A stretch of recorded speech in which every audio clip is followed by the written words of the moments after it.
सबसे पहले तो मैं जो मध्य प्रदेश के भूतपूर्व मुख्यमंत्री दिग्विजय सिंह और कांग्रेस के राष्ट्रीय महासचिव दिग्विजय सिंह जी ने ये बात कही कि जब तक ईवीएम है नरेंद्र मोदी की मोर्चाबंदी करना संभव नहीं है।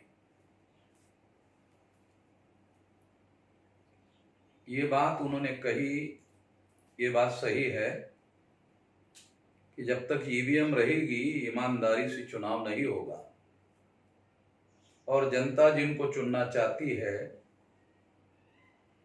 वो चुनकर नहीं आ सकते, तो फिर बीजेपी की मोर्चेबंदी कैसे होगी? ये बात सही है। उन्होंने ये भी कहा कि अगर उनमें हिम्मत है तो बैलेट पेपर पर चुनाव करके दिखाए। तो मैं ये कहना चाहता हूं कि 2004 में ईवीएम मशीन से चुनाव हुआ और कांग्रेस को फायदा हुआ। 2009 में ईवीएम मशीन के आधार पर चुनाव हुआ और कांग्रेस को फायदा हुआ। दोनों बार कांग्रेस की सरकार बनी।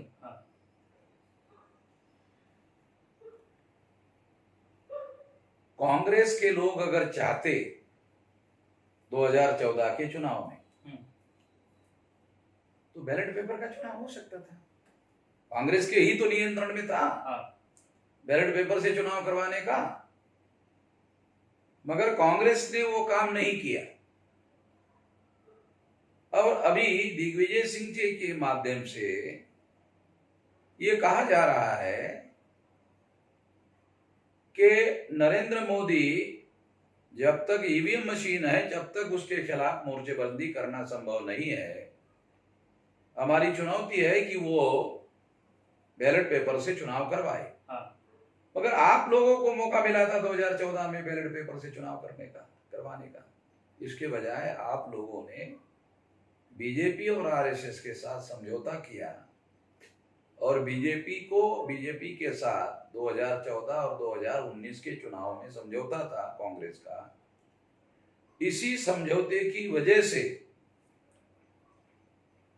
लोगों का इतना ज्यादा विरोध होने के बावजूद भी कांग्रेस ने बैलेट पेपर नहीं लाया। कांग्रेस के भी बहुत सारे नेताओं ने इसके विरोध में आवाज उठाई थी, फिर भी कांग्रेस ने उनकी बात को नहीं माना। सुप्रीम कोर्ट ने 8 अक्टूबर 2013 को यह जजमेंट दिया कि केवल ईवीएम मशीन के द्वारा फ्री फेयर एंड ट्रांसपेरेंट चुनाव नहीं हो सकता है, तो सुप्रीम कोर्ट ने कहा। और इसीलिए फ्री फेयर एंड ट्रांसपेरेंट चुनाव के लिए पेपर ट्रेल मशीन लगाने का आदेश दिया। पेपर ट्रेल मशीन लगाने का आदेश देने के बावजूद भी 2014 में कांग्रेस ने पेपर ट्रेल मशीन नहीं लगाया ताकि फ्री फेयर एंड ट्रांसपेरेंट चुनाव करवाया जा सके।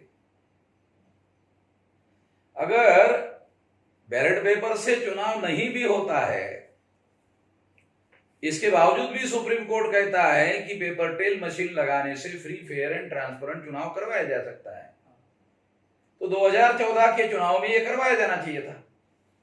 मगर कांग्रेस ने ऐसा नहीं करवाया। उलट फ्री फेयर एंड ट्रांसपेरेंट चुनाव ना हो इसके लिए इलेक्शन कंडक्टिंग रूल में चेंज किया। 56C 56D ए रूल में चेंज किया और चेंज करके बीजेपी को चुनाव जीतवाने के लिए अनुकूल माहौल बनाया। ये डॉक्यूमेंट्री एविडेंस है।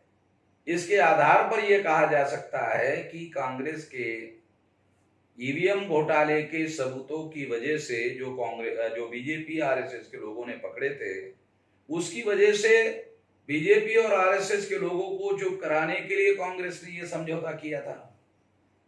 और इसका documentary evidence 56C 56D election conducting rule जो है उसमें चेंज करने का जो डॉक्यूमेंट्री एविडेंस है, इससे ये बात प्रूव होती है।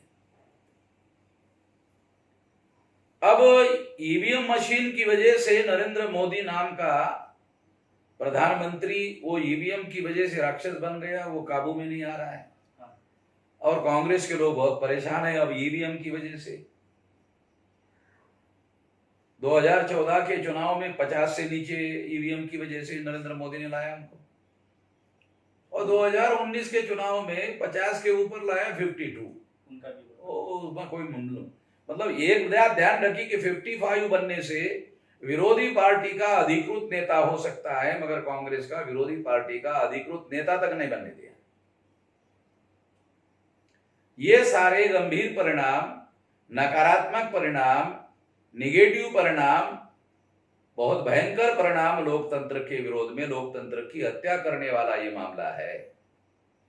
इतना ही नहीं, 2019 के चुनाव में हमारी केस सुप्रीम कोर्ट में थी और कांग्रेस ने सुप्रीम कोर्ट में फरवरी 2019 को, जब मार्च में चुनाव होने वाला है, तो फरवरी में केस डाला।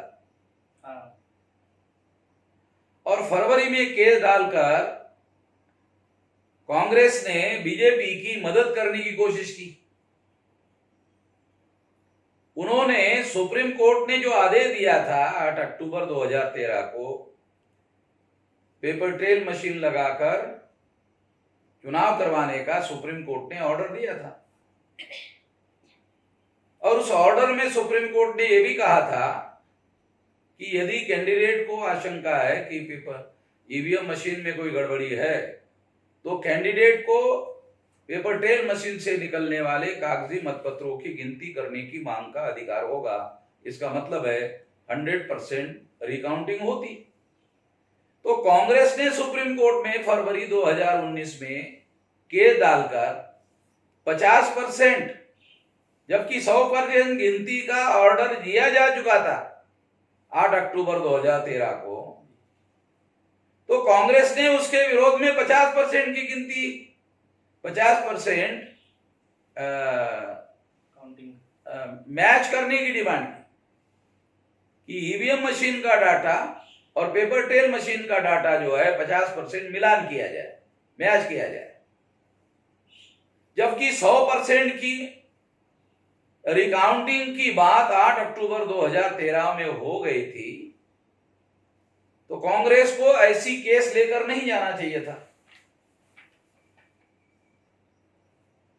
और 100% जगह पर 24 अप्रैल 2017 को मैंने पेपर ट्रेल मशीन 100% जगह पर लगाने का आदेश लाया था। तो 100% जगह पर फ्री फेयर एंड ट्रांसपेरेंट चुनाव होने वाला था। तो कांग्रेस ने फ्री फेयर एंड ट्रांसपेरेंट चुनाव ना हो और बीजेपी का नुकसान ना हो, इसके लिए कांग्रेस ने सुप्रीम कोर्ट के कांग्रेस के ही नेता लॉयर अभिषेक मनु सिंघवी के द्वारा केस दायर कर दिया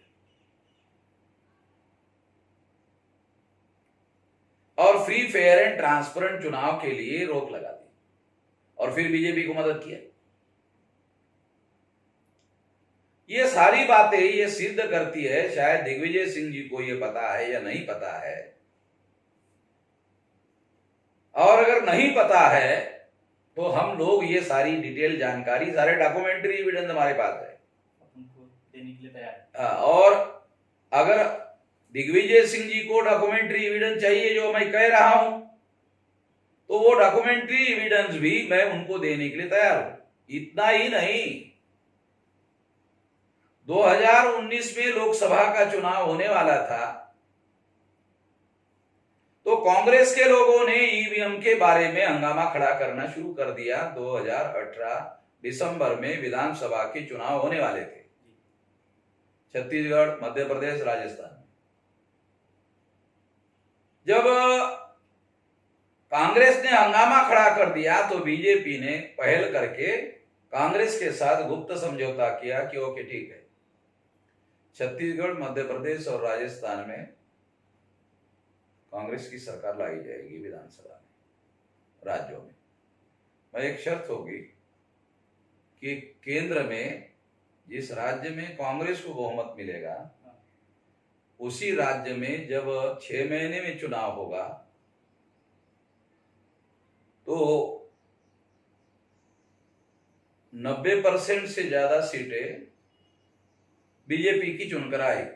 इस मुद्दे पर कांग्रेस ने बीजेपी के साथ दोबारा समझौता किया और दोबारा समझौता करने के बाद में इसकी वजह से जिन राज्यों में 2018 दिसंबर माह में विधानसभा में सरकारें बनी कांग्रेस की, उस राज्यों में 90% से ज्यादा सीटें लोकसभा की कांग्रेस की चुनकर आने के बजाय बीजेपी की चुनकर आई।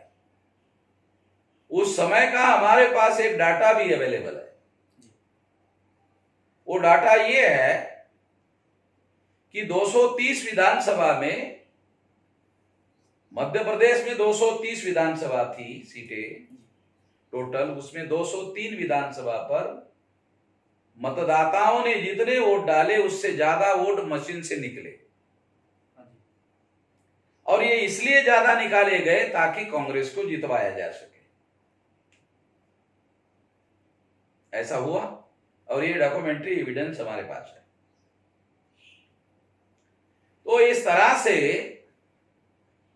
बहुत सारी बातें हैं और कांग्रेस, इंदिरा गांधी के समय में कांग्रेस ने ही पहल करके ईवीएम मशीन लाने का काम किया, लोकतंत्र की हत्या करने का काम किया।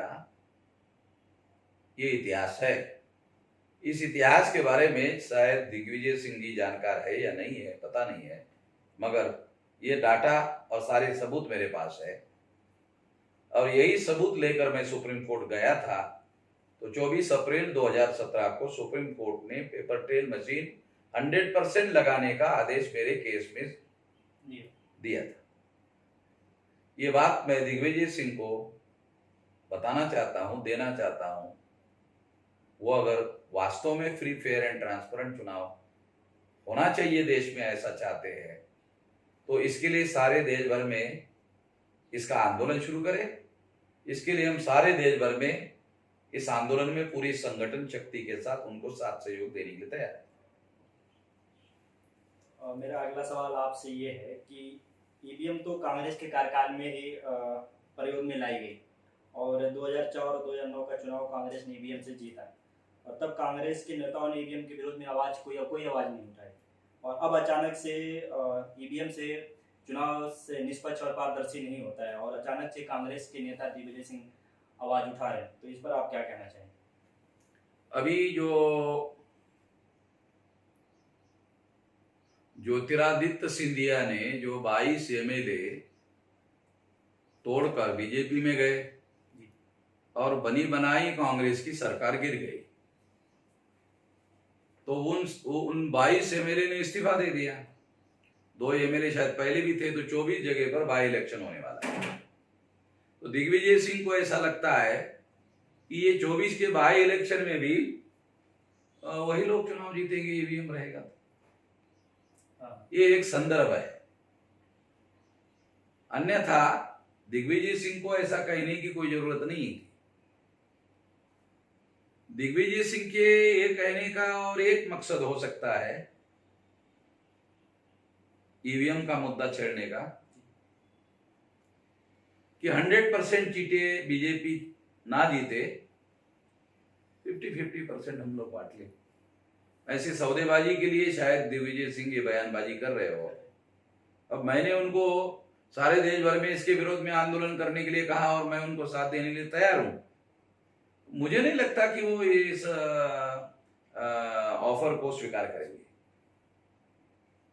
क्योंकि अगर उन्होंने ऐसा किया तो दिल्ली में कांग्रेस वाले उनको निकाल देंगे, रखेंगे नहीं।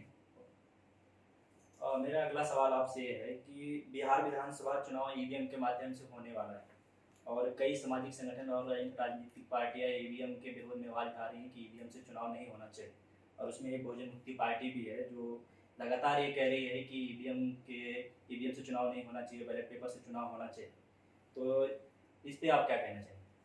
नहीं, हम तो सुप्रीम कोर्ट में इस काम के लिए गए थे, इस मुद्दे के लिए गए थे कि 8 अक्टूबर 2013 को सुप्रीम कोर्ट ने 100% जगह पर पेपर ट्रेल मशीन लगाकर चुनाव करवाने का आदेश दिया जाए, और ऐसा आदेश सुप्रीम कोर्ट ने दिया था।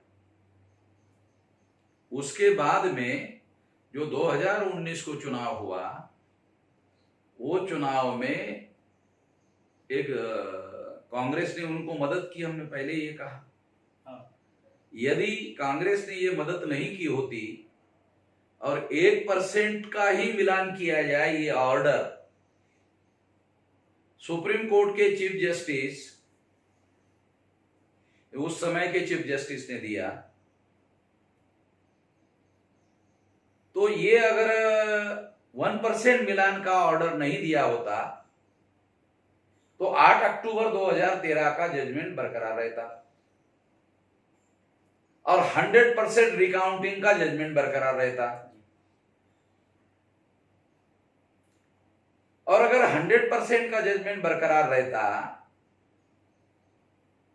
तो बीजेपी को चुनाव जीतना आसान नहीं था। तो हमारा ये कहना है कि 100% पेपर ट्रेल मशीन से 100% का जो ऑर्डर 8 अक्टूबर का सुप्रीम कोर्ट ने दिया है, उस पर अमल किया जाए। हमारी सुप्रीम कोर्ट में रिवीजन पिटीशन अभी भी दाखिल है। हो सकता है कि अब तक उस पर फैसला आ गया होता, लॉकडाउन होने की वजह से रेगुलर हियरिंग नहीं हो रही है, इस वजह से वो रुका हुआ है। तो हमारा तो ये कहना है कि जो 8 अक्टूबर 2013 का सुप्रीम कोर्ट का जजमेंट है, उसे 100% रिकाउंटिंग वाला जो जजमेंट है उस पर अमल किया जाए। यदि कैंडिडेट का यकीन नहीं है कि ये जो ईवीएम मशीन है उसकी काउंटिंग सही नहीं है, मैं पेपर ट्रेल मशीन से गिनती हो तो मैं जीत सकता हूं, यदि कैंडिडेट को ऐसा लगता है तो उसके एप्लीकेशन के आधार पर ये रिकाउंटिंग होनी चाहिए 8 अक्टूबर 2013 की। मेरा ये कहना है, हमारी इसके बारे में केस भी है। हम लोग ये कह रहे हैं इस दिशा में काम होना चाहिए, और इसी संदर्भ में हमारी सुप्रीम कोर्ट में भी लड़ाई है।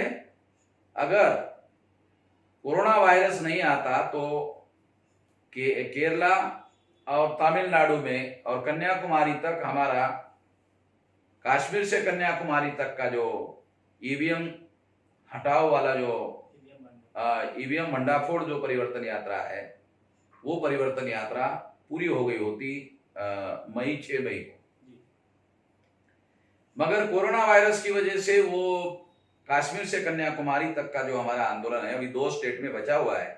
जैसे कोरोना वायरस का मामला खत्म हो जाता है, हम लोग केरला में और तमिलनाडु में कन्याकुमारी तक का हमारा अधूरा रहा आंदोलन फिर दोबारा छेड़ेंगे और फिर उसके बाद एक और बड़ा आंदोलन हम लोग शुरू करने के बारे में प्लान बना रहे हैं। तो लोकतंत्र को बचाए बगैर समस्याओं का समाधान